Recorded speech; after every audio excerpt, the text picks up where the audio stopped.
Ce qu'il faut bien comprendre, c'est qu'aujourd'hui, vous avez à peu près 28,5 millions de Français qui sont en emploi et qui font vivre en quelque sorte 69 millions le reste de la population. On sait qu'il y a entre 15 et 20 milliards de fraude sociale tous les ans en France. Et là, il y a vraiment de l'argent à récupérer. Et donc, avant d'aller chercher de l'argent dans les poches des contribuables, il me semble absolument indispensable d'aller d'abord faire celle des fraudeurs. Aujourd'hui, la France est dans une situation financière critique avec une dette record. Comment en est-on arrivé là ? Le problème de la France depuis trop longtemps, c'est qu'elle vit au-dessus de ses moyens. C'est-à-dire que malgré un taux d'imposition extrêmement élevé, comme on continue à avoir des dépenses publiques qui sont très élevées, on est obligé d'emprunter quasiment 30 fois tous les ans le budget de la justice pour justement aller combler cet écart. La France a le taux de dépenses publiques le plus élevé au monde. 57% de dépenses publiques par rapport à la richesse qui est créée. C'est un record absolu. On est le pays en Europe qui paie le plus d'impôts et pourtant les Français s'aperçoivent tous les jours qu'en fait les services publics ne sont plus au niveau. Vous entrez dans un commissariat de police, vous voyez que vraiment tout est obsolète. Vous entrez dans un hôpital, il y a des temps d'attente incalculables aux urgences.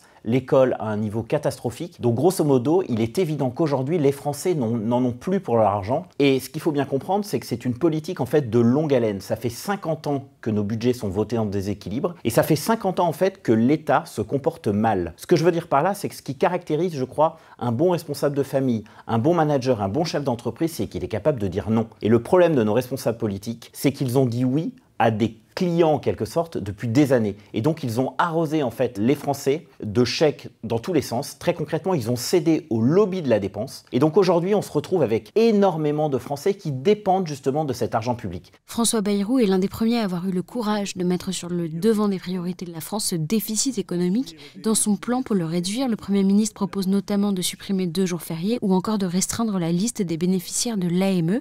Qu'est-ce que ces propositions vous inspirent ? Je crois qu'une des raisons pour lesquelles une grande partie des Français n'a pas adhéré justement au plan proposé par François Bayrou, c'est notamment parce qu'il demandait encore des efforts à ceux qui travaillent et à ceux qui ont travaillé. Ceux qui travaillent, c'est les jours fériés. Ce qu'il faut bien comprendre, c'est qu'aujourd'hui, vous avez à peu près 28,5 millions de Français qui sont en emploi et qui font vivre en quelque sorte 69 millions le reste de la population. Donc leur demander des efforts alors qu'ils ont déjà un sac à dos, notamment en termes de charges sociales, qui est très lourd, c'est effectivement inadmissible. De la même manière, demander des efforts à ceux qui ont déjà beaucoup travaillé, parce qu'il faut rappeler quand même que ceux qui sont à la retraite aujourd'hui, certes, ils ont bénéficié de conditions économiques extrêmement avantageuses. Certes, ils ont pu acheter, par exemple, des logements pas chers. Mais ce qu'il faut comprendre, c'est qu'ils travaillaient, en tout cas, dans l'année, plus que les actifs d'aujourd'hui. Ils travaillaient à peu près 2000 heures, alors que les actifs d'aujourd'hui travaillent à peu près 1600 heures. Et donc, taper encore sur ceux qui ont travaillé et ceux qui travaillent beaucoup aujourd'hui, ça me semble absolument inadmissible. Selon vous, que faudrait-il faire en priorité ? Pour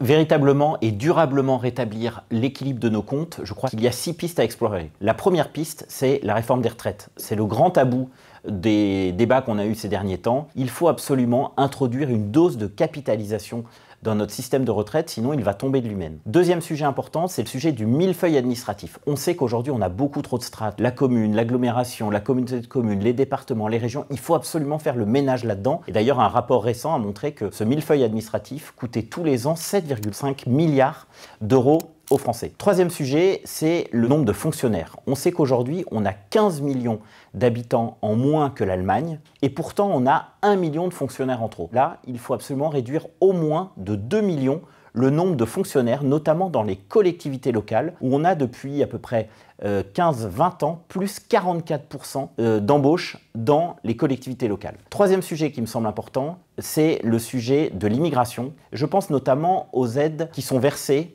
et qui sont ce qu'on appelle des aides non contributives, c'est-à-dire des aides auxquelles un certain nombre d'étrangers ont droit sans même avoir cotisé préalablement. Je pense par exemple aux allocations familiales, à la prime d'activité, aux allocations logement. Ce qu'on pouvait regretter dans le plan initial de François Bayrou, c'est qu'il n'y a absolument rien sur le sujet de l'immigration. Donc là, je crois qu'on peut se réjouir du fait qu'il pense faire des économies sur l'AME, l'aide médicale d'État, qui coûte à peu près 1,3 milliard chaque année aux Français. Alors c'est vrai que c'est pas énorme par rapport aux 1700 milliards de dépenses publiques, mais néanmoins, il y a une forte dimension symbolique. Autre sujet fondamental, qui me semble-t-il pas assez exploité, c'est le sujet des fraudes sociales. On sait qu'il y a entre 15 et 20 milliards de fraudes sociales tous les ans en France, et là, il y a vraiment de l'argent à récupérer, et donc avant d'aller chercher de l'argent dans les poches des contribuables, il me semble absolument indispensable d'aller d'abord faire celle des fraudeurs. Et puis dernier sujet, qui me semble essentiel, c'est le sujet des agences d'État. Vous avez à peu près plus de 1000 agences, ça représente plus de 150 milliards d'euros, avec des fonctionnaires qui sont souvent rémunérés à justement pondre des normes, qui doivent doivent être appliquées par les fonctionnaires de terrain et qui sont ensuite doivent être contrôlées pour vérifier si ces normes ont bien été appliquées. Donc les agences de l'État, il faut absolument les fusionner, les supprimer et ça passe naturellement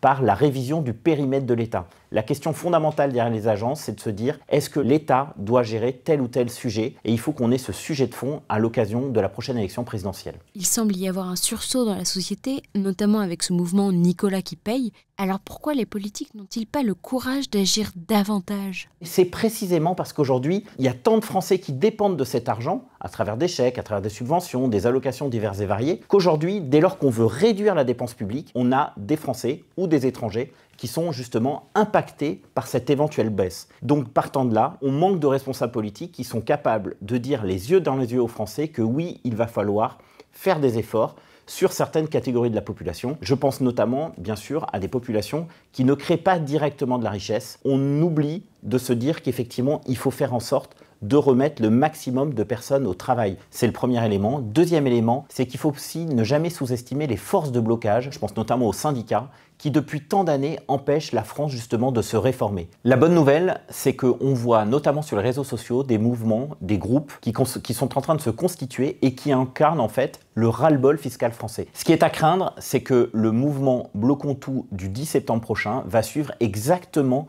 le même parcours et le même parcours idéologique même que celui des Gilets jaunes. C'est-à-dire c'est un mouvement qui est initialement provoqué par des gens qui en ont justement ras-le-bol de ces gaspillages d'argent public. Et malheureusement, comme pour les Gilets jaunes, je crains que ça va être récupéré justement par l'extrême gauche, donc la gauche la plus radicale, et qui va demander encore plus de dépenses publiques, encore plus d'impôts, qui étaient en fait finalement exactement le contraire des revendications des gens qui ont lancé ce mouvement.